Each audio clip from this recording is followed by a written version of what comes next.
reflecting back, I just say God is good. God is good, because these things that I went through, in the normal sense, I shouldn't be here. But God is great.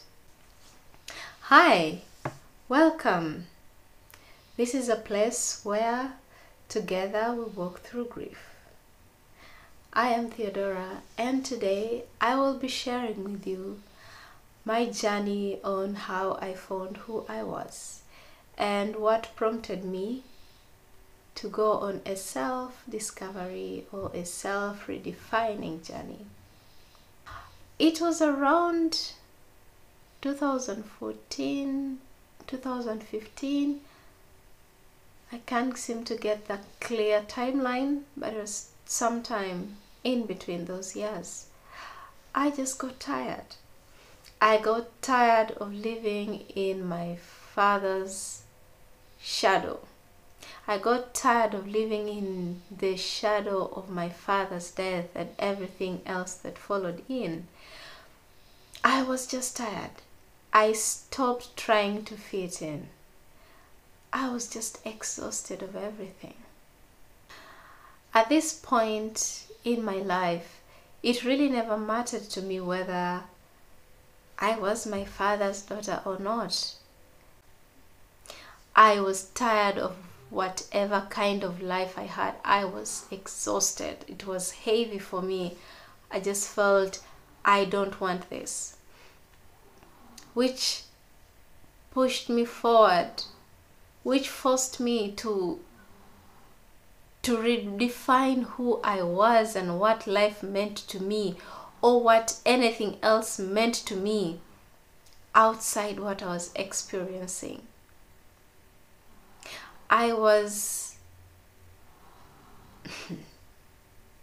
My anxiety levels were at its peak. I always had panic attacks. I was anxious most of the time.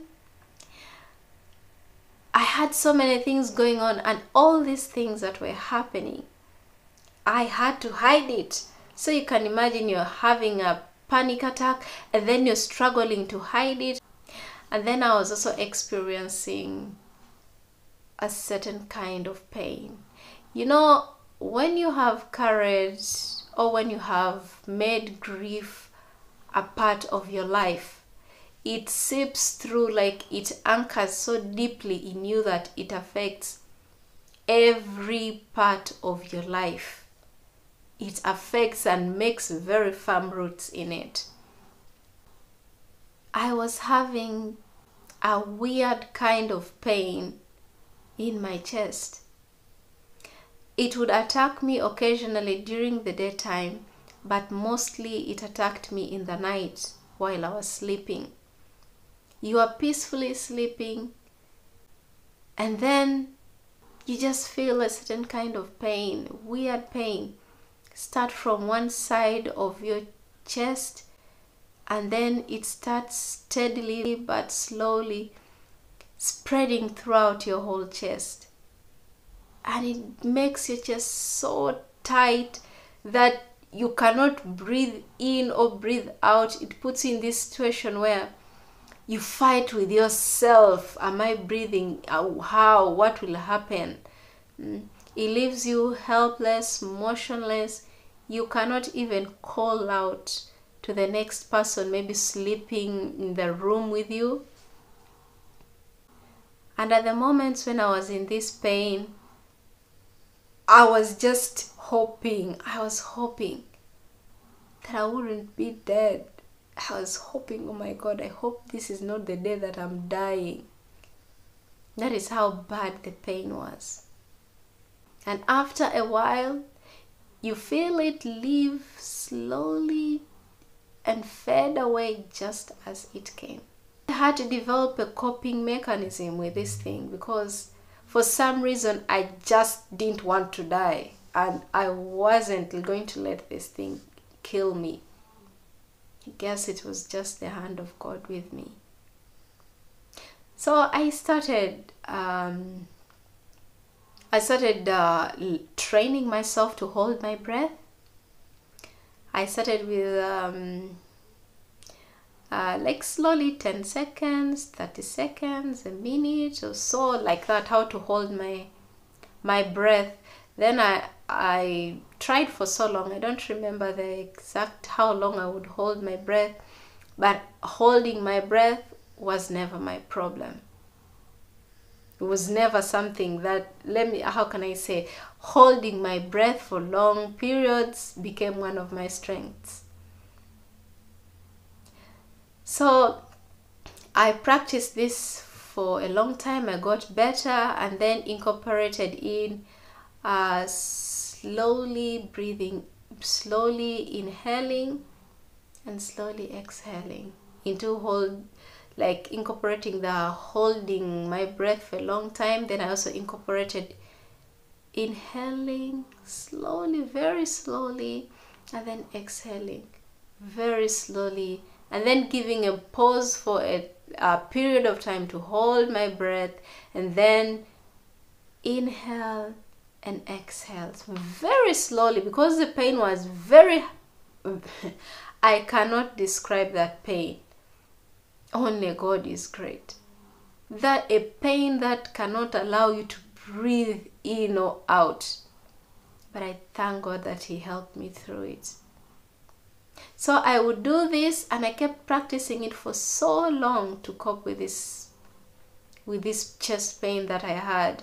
And I started doing it subconsciously, that even as I was sleeping and then the pain would come, my mind was always alert.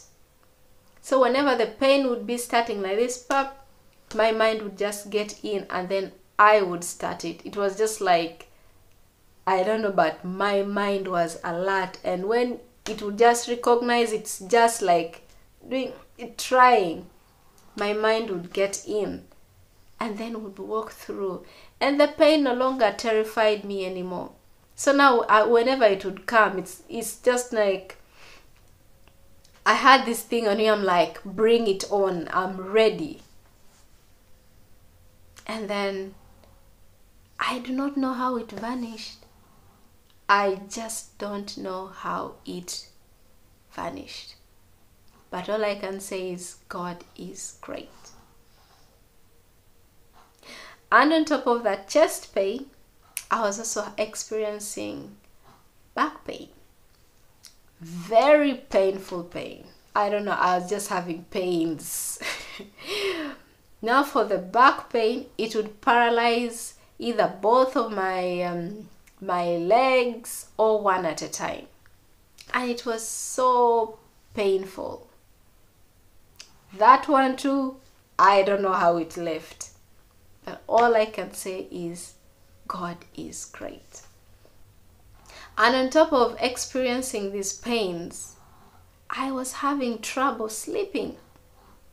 I would barely, like in a night, it would be so difficult for me to sleep like 8 hours or so.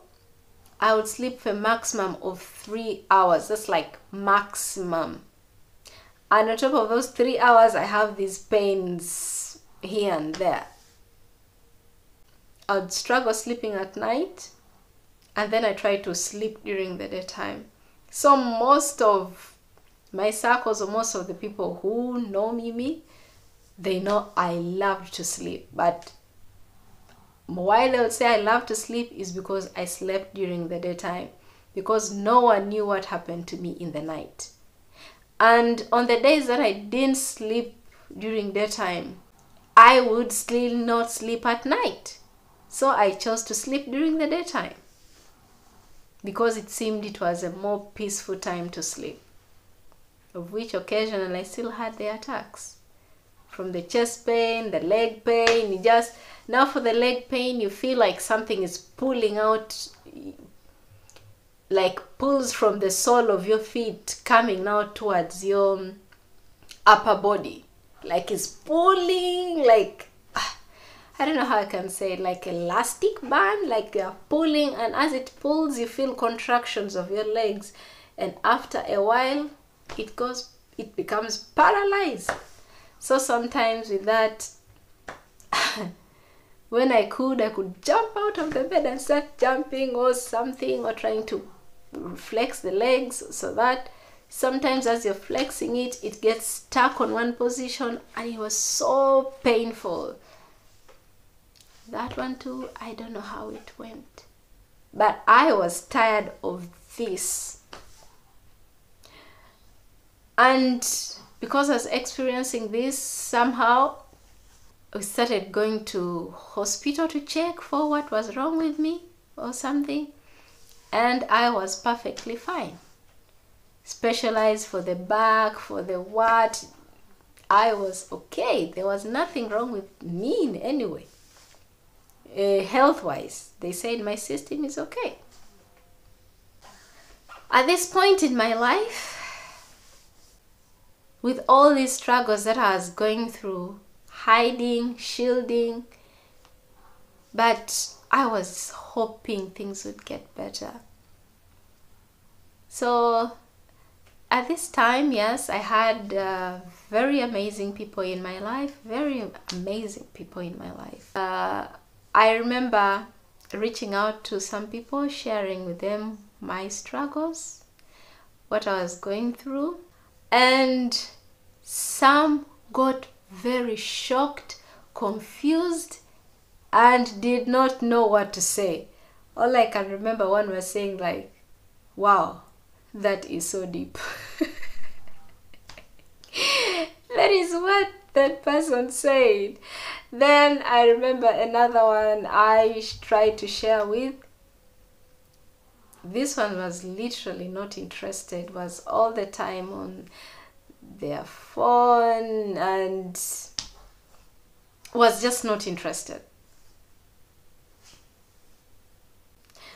And at this point, after mustering up courage and trying to share with a few people, maybe 3 of them or so,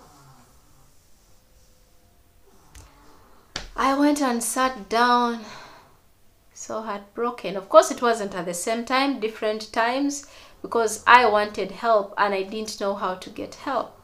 But I needed help. So I just went back and sat and told myself, whatever you're going through, you're alone. No one is going to pick you up. You will have to figure this thing out by yourself. But as I mentioned these statements, I reflect and see that I was not alone who was going to do this. I reflect on it and say that God was there the whole time, whether I knew it or I didn't. God was there. He was there. But I thought, I don't know, but God was there. So this pushed me to find solutions, to find things that can help me find peace, to help me redefine what life is to me. I cut out, like at this point I was focusing on me as a person. I didn't want to know anything to do with my dad or what. No, I cut him out of the equation. I cut everyone else out of the equation and stood just as me. And that will bring us to the next part that I'll share next time on honest conversations that I had with myself and that helped me find out who I was, and that helped me know or help me find the answers, or help me define what life is or what life will be in my life. Thank you so much for today. It has been an honor sharing with you, and I'm looking forward to seeing you in the next episode where I'll be talking about honest conversations. which you can also pick a leaf or so from. Have a good day.